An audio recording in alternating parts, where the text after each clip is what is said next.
warahmatullahi wabarakatuh.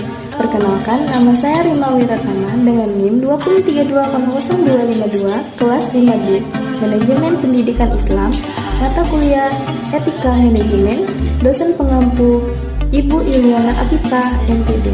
Baiklah, di sini saya akan menjelaskan materi mendorong pelaksanaan etika dalam manajemen.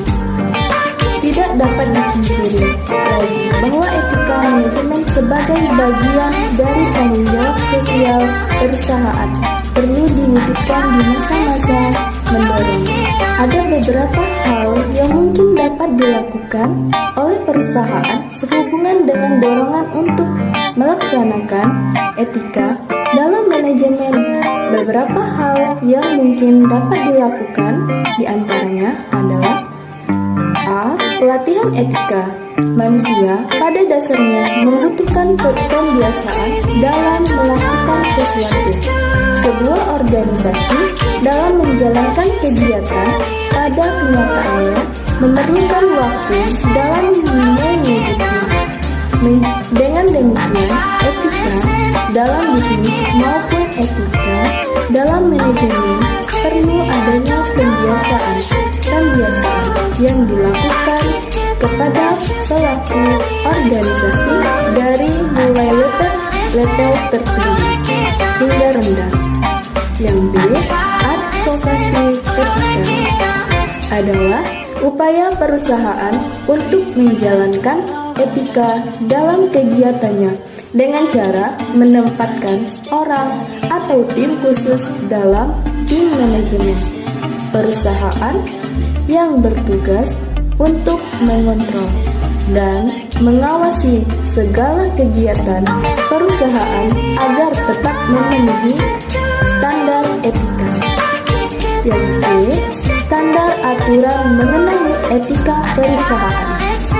Implementasi dari hal ini akan efektif jika memenuhi dua syarat, yaitu 1. Perusahaan perlu menyatakan secara spesifik kepada publik mengenai Code of Order ini bisa berjalan secara efektif perlu.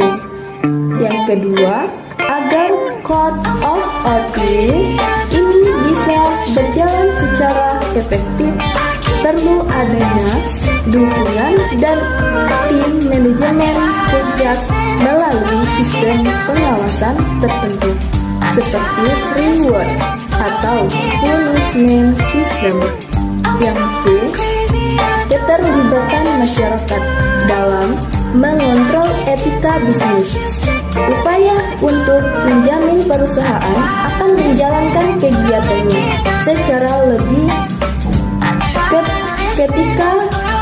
etika adalah dengan melibatkan publik dalam setiap kegiatan perusahaan dengan yang dianggap melibatkan beretika.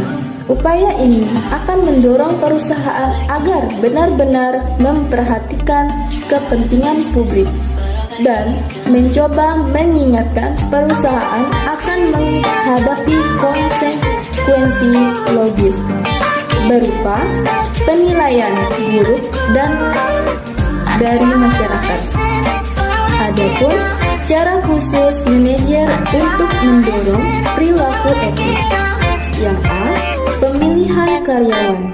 Proses seleksi harus dipandang sebagai kesempatan untuk belajar tingkat pengembangan moral, nilai pribadi, kekuatan ego, dan kemampuan mengontrol seorang individu. Yang B, kode etik dan peraturan keputusan.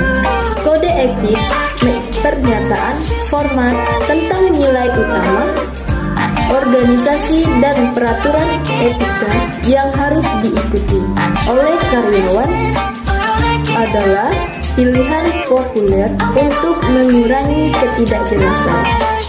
Kode etik harus cukup spesifik untuk menunjukkan kepada karyawan tentang semangat bahwa mereka harus melakukan hal yang benar, cukup kebebasan untuk memungkinkan kebebasan penilaian. Yang C, kepemimpinan manajemen tingkat atas. Manajer tingkat atas adalah tolak panutan atau tokoh panutan dalam hal kata-kata dan tingkah laku. Walaupun apa yang mereka perbuat jauh lebih penting daripada apa yang mereka katakan. Manajer tingkat atas juga memberikan nuansa dengan praktek penghargaan dan hukuman mereka. Yang D, tujuan pekerjaan dan penilaian kinerja. Pencapaian tujuan adalah kunci dalam penilaian kinerja. Penilaian kinerja yang berfokus pada tujuan ekonomi, tujuan akhir akan memulai membenarkan caranya. Perilaku etis, baik cara maupun tujuannya, harus dievaluasi. Tidak memberikan penghargaan pada pencapaian atau pelatihan. Yang E, kursus pelatihan etika tahunan yang diberikan manajer mereka.